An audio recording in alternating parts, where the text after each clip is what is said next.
Welcome, here I've got Motorola Moto G200 5G, and let me show you how to turn on and off camera location tags at this device.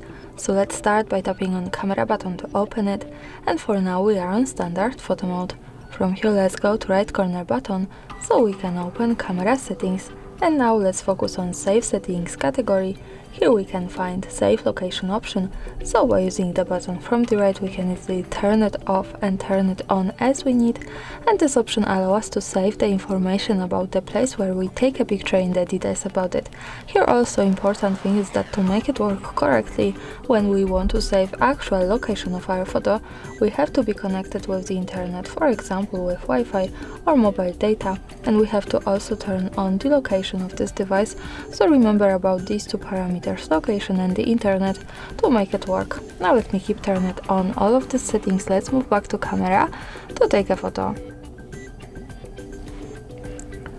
To see it, let's tap to the right button, that follows us straight to the gallery, and this is how my photo looks like. To check its location, we have to simply slide a little bit down, and as you can see, here we get access to more details with map and full address. So greetings from Kraków, Poland, thanks for watching, subscribe our channel and leave the thumbs up.